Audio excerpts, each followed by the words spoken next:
ബഹുമാനപ്പെട്ട retired district judge Shrimati ഇന്ദിരാക്കി സ്വദേശി കുറ്റവാളി LLBA റാങ്ക് ഹോൾഡർ 30 വർഷത്തോളം ജുഡീഷ്യൽ സർവീസിൽ ഇപ്പോൾ ലക്ഷദ്വീപിലും കണക്കുകാല കമ്മീഷന്റെ പ്രസിഡന്റായി കാണുന്നു.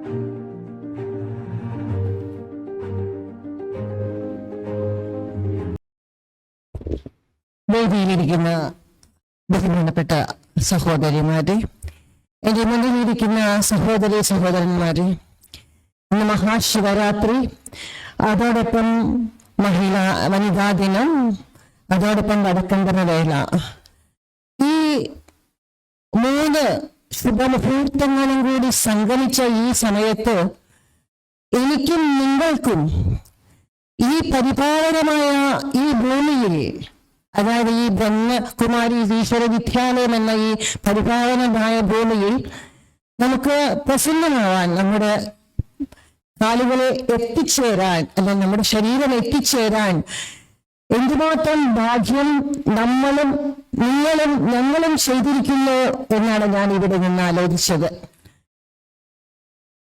തീർച്ചയായിട്ടും നേരത്തെ ബ്രഹ്മകുമാരി സ്മീന പറഞ്ഞു, നമ്മുടെ MP പറഞ്ഞു, നമ്മുടെ മാധവ് പറഞ്ഞു. ഞാൻ നിങ്ങളോട് ഒരു കാര്യം ചോദിച്ചാൽ എന്റെ സഹോദരിമാര് തുറന്ന് സമ്മതിക്കുമോ എന്ന് എനിക്കറിയില്ല. നേരത്തെ പറഞ്ഞ പോലെ ഇനി ഒരു 100 ജന്മമുണ്ടെങ്കിലും എനിക്കൊരു സ്ത്രീയായി തന്നെ ജനിക്കണമേ എന്ന് ആഗ്രഹിക്കുന്ന എത്ര വനിതകൾ എന്റെ മുമ്പിൽ ഒന്ന് കൈവക്കണം. Thank you. ഞാൻ സന്തോഷവതിയായി. കാരണം പണ്ട് ഈ ഡിസ്ട്രിക്ട് ജഡ്ജ് ആയിരിക്കുമ്പോ കണ്ണൂരാണ് ഞാൻ ലാസ്റ്റ് ഉണ്ടായിരുന്നത്. കണ്ണൂർ സെൻട്രൽ ജയിലില് വളരെയധികം നമുക്കറിയാം, ജയിലിലെ ഭക്ഷണം, ജയിലിലെ ജീവിത രീതികള്, എല്ലാ ദിവസവും നേന്ത്രപ്പഴം കൊടുക്കും, എല്ലാ ദിവസവും വെളിച്ചെണ്ണ പൊഴിച്ചും, ഇതൊക്കെ എനിക്ക് അറിയുന്ന കാര്യങ്ങളാണ് കേട്ടോ. ഞാൻ അവിടെ ഇൻസ്പെക്ഷന് പോകും. അപ്പോൾ അല്ലെങ്കിൽ അവിടുത്തെ പരാതി പെട്ടികൾ എന്റെ മുന്നിൽ കൊണ്ടുവന്നാൽ പൊളിക്കുക. അപ്പൊ ഇതെല്ലാം എനിക്ക് അറിയുന്ന കാര്യങ്ങളാണ്. അപ്പൊ ചിലപ്പോൾ അവർ പറയും നേന്ത്രപ്പഴം ശരിക്കും കിട്ടിയില്ല, അതെന്ന് വെച്ചാൽ നേന്ത്രപ്പഴത്തിന്റെ കൊലയുടെ താഴത്തെ പഴം കൊടുത്തിട്ടുണ്ടാവും, അപ്പൊ ശരിക്കും വെയിറ്റ് ശരിയായിട്ടുണ്ടാവില്ല. അപ്പൊ നമ്മൾ വേറൊരു പഴം കൂടെ പൊളിച്ചിട്ട് അതിന്റെ ഒരു കഷ്ണം കൂടെ വെച്ച് കൊടുക്കണം. പിന്നെ എണ്ണ തേച്ച് കുളിക്കാൻ കൊടുക്കും. എങ്ങനെയൊക്കെയാണ് ജയിലിലെ ജീവിതം.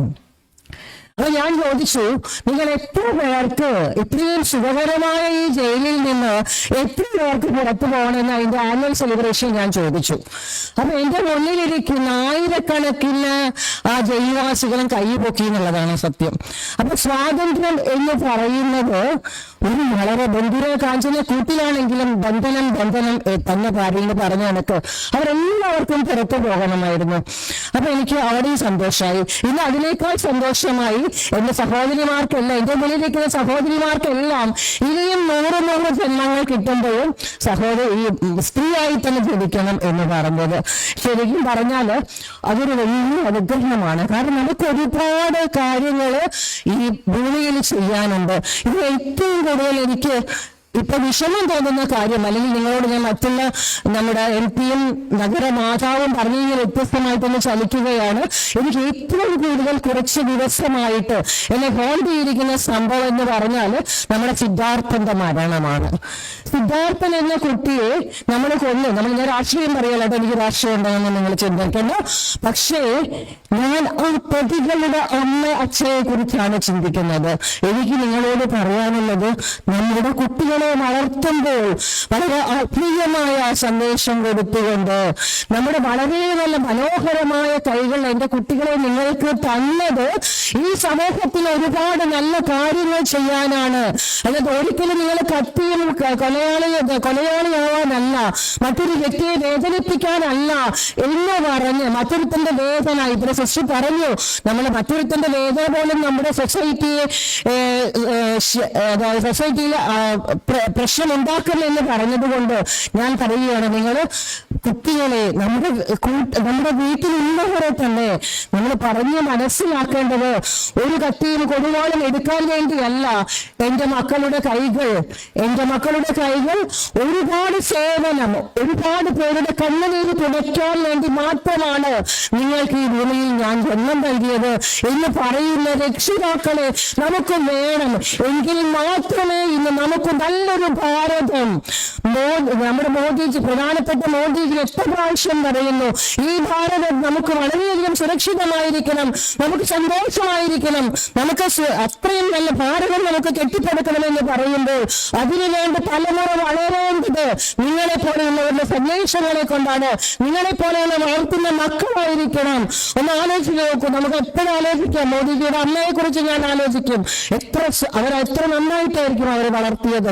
അതുപോലെ നിങ്ങളുടെ ഓരോരുത്തരുടെ കുട്ടികളും അല്ലെങ്കിൽ ഓരോ വീട്ടിൽ നിന്ന് വരുന്ന വ്യക്തികളും വളരെ നല്ല ഉയരത്തിൽ, എത്രയും നല്ല ഉയരത്തിൽ ചെല്ലുമ്പോഴും അവരുടെ കൈകൾ അധ്യാത്മികതയിലേക്ക്, അവരുടെ മനസ്സ് അധ്യാത്മികതയിലേക്ക് ചേരണം. എങ്കിലേ നമുക്ക് ശ്രീരാമന്റെ കഥകള് അല്ലെങ്കിൽ ഭാഗവത കഥകള് അല്ലെങ്കിൽ അതുപോലെ ഏതായാലും ഏത് മതമായാലും, ഞാൻ മതത്തെക്കുറിച്ച് പറയുന്നില്ല, ഖുർആനാണെങ്കിലും അല്ലെങ്കിൽ ബൈബിൾ ആണെങ്കിലും അതിലെ അനുഭവപ്പെട്ട അത് നിങ്ങളുടെ മക്കൾക്ക്, നിങ്ങളുടെ വീട്ടിലുള്ളവർക്ക് പറഞ്ഞു കൊടുത്തു തന്നെ വളർത്തണം. എങ്കിൽ നമ്മുടെ പുരാണങ്ങളൊന്നും വെറുതെയല്ല. നമ്മുടെ പുരാണങ്ങളെല്ലാം ഒരുപാട് കാര്യങ്ങൾ പറയുന്നുണ്ട്. ഇനിയും നമുക്ക് ഇവിടെ എന്റെ സന്ദേശം എന്ന് വെച്ചാല്, എന്റെ ചിന്ത എന്ന് വെച്ചാല്, കോടതികളിൽ എന്നും കണ്ണുനീര് മാത്രം കാണുന്ന ഒരു വ്യക്തിയാണ് ഞാൻ. എന്നും കണ്ണുനീര് മാത്രമാണ് എന്റെ മുന്നിൽ ജനങ്ങൾ. ഇന്നലെ അദാലത്തായിരുന്നു. അപ്പൊ ഒരു പെൺകുട്ടി വന്ന് പറഞ്ഞത്, ആ പെൺകുട്ടിയുടെ ഹസ്ബൻഡിന് 1,50,000 രൂപ ശമ്പളമാണ്. ഒറ്റ പൈസ കൊടുക്കില്ല എന്ന് മാത്രമല്ല, അവളുടെ വീട്ടിൽ നിന്ന് പൈസ അയക്കണം ചെലവിന്. അതൊക്കെ പോട്ടെ, അദ്ദേഹം ഭക്ഷണം കഴിക്കാൻ വന്നിരിക്കും, അദ്ദേഹം ഭക്ഷണം കഴിച്ച് ജോലിക്ക് പോകും, രാത്രി വരും, വീണ്ടും നേരത്തെ നമ്മുടെ മീനാ സിസ്റ്റർ പറഞ്ഞതുപോലെ ലാപ്ടോപ്പിന്റെ മുന്നിലിരിക്കും, അത് കഴിഞ്ഞാൽ ഉറങ്ങും. എന്നോട് ഒരു വാക്ക് പോലും, ഒരു സെന്റൻസ് പോലും പറയാത്ത ഒരു ഭർത്താവിനെ എനിക്ക് വേണമോ എന്നാണ് എന്നോട് ചോദിച്ചത്. വേറെ കുഴയ്ക്കൊന്നുമില്ല, അടിക്കുന്നില്ല, അല്ലെങ്കിൽ വേറെ കള്ളു കുടിക്കുന്നൊന്നും ഇല്ല ഭർത്താവ്. പക്ഷെ ഇതാണ് എന്നോട് ചെയ്യുന്നത്. മാഡം, ഞാൻ ഡൈവേഴ്സ് ചെയ്യണോ, ജീവിതം മുന്നോട്ട് കൊണ്ടുപോകണോ? ഇതാണ് ആ കുട്ടി ചോദിച്ചത്. ആ കുട്ടി MSc കെമിസ്ട്രി ആണ്. അപ്പൊ നോക്കൂ, നമ്മുടെ ജീവിതത്തില് നമ്മുടെ കൂടെ പിറക്ക് നമ്മുടെ ആ വീട്ടിലെ 2 പേരേ ഉള്ളൂ. അവരോട് പോലും നമുക്ക് നീന്താൻ പറ്റാത്തൊരവസ്ഥ ഈ മൊബൈൽ, അതായത് കൊച്ചു സംഭവങ്ങൾ. നേരത്തെ പറഞ്ഞതുപോലെ നമ്മുടെ മക്കളെ വളർത്തുമ്പോൾ ഡ്രഗ്സ് കാണുമ്പോൾ, ഡ്രിങ്ക്സ് കാണുമ്പോൾ, സിഗരറ്റ് കാണുമ്പോൾ, പുകവലി കാണുമ്പോൾ പറയാൻ പറ്റണം കൂട്ടുകാരോട് കൂടി. എത്രയോ കുട്ടികൾ നോ എന്ന് പറയാൻ പറ്റാതെ, എനിക്കറിയാം 99% മാർക്ക് കിട്ടിയ ഒരു കുട്ടി പോലും വളരെയധികം കഷ്ടപ്പെട്ട് അവനെ കുട്ടികൾ റാഗ് ചെയ്ത് അല്ലെങ്കിൽ അവന്റെ വായിൽ മദ്യം ഒഴിച്ചു കൊടുത്ത് നശിപ്പിക്കുന്ന പ്രവണതകൾ എനിക്ക് കാണാം. ഈ പ്രവണതകളൊന്നും ഇല്ലാതിരിക്കണമെങ്കിൽ നമ്മൾ അമ്മമാർ ഒപ്പം നമ്മുടെ അച്ഛന്മാരും ഉണരണം. ഒരു നല്ല ഭാരതം നമുക്ക് കെട്ടിപ്പടുക്കണം, ഒരു നല്ല സമൂഹം നമുക്ക് വാർത്തെടുക്കണം. ഇനി കേരളമായിരിക്കണം ഈ ലോകത്തിന്റെ മുഴുവൻ മാതൃക. അതിനുവേണ്ടി നിങ്ങൾ എല്ലാവരും ഒന്നിച്ച് പ്രവർത്തിക്കണം എന്ന് ആത്മാർത്ഥമായി പ്രാർത്ഥിക്കുന്നു. അതിനുവേണ്ടിയുള്ള ശ്രമം നമുക്ക് മുന്നോട്ട് കൊണ്ടുപോകാം. തീർച്ചയായിട്ടും എനിക്ക് വളരെയധികം സന്തോഷമുണ്ട്. കരയുന്ന സ്ത്രീകൾക്ക്, കണ്ണീർ പൊഴിക്കുന്ന സ്ത്രീകൾക്ക് ഈ ഈശ്വരീയ വിദ്യാലയം, അതായത് ബ്രഹ്മകുമാരി ഈശ്വര വിദ്യാലയം തലനേകുന്നു, അവരെ തോട് ചേർത്ത് പിടിക്കുന്നു, അവരുടെ കണ്ണീരൊപ്പുന്നു, അവർക്ക് പുതിയ ജീവിതം നൽകുന്നു എന്ന് പറയുമ്പോൾ ഇത്രയും നല്ല ഒരു ഈശ്വരീയ വിദ്യാലയം നമുക്കുള്ളപ്പോൾ നമ്മൾ എന്തിനു വെറുതെ കഷ്ടപ്പെടുന്നു, കണ്ണീരൊടുക്കുന്നു? നമ്മുടെ സഹോദരിമാരെ നമുക്ക് വിഷമിക്കുമ്പോൾ ഇങ്ങോട്ട് വരാൻ, ഈ പാത കാണിച്ചു കൊടുക്കാൻ, ഇതാണ് നിങ്ങളുടെ ശരിയായ പാത. നിങ്ങൾ ദുഃഖിക്കരുത്, നിങ്ങൾ കണ്ണീര് പൊഴിക്കരുത്, നിങ്ങളുടെ കണ്ണുനീർ ഞങ്ങൾ ഒപ്പിട്ട് മാറ്റും. നിങ്ങൾ ചിരിക്കൂ.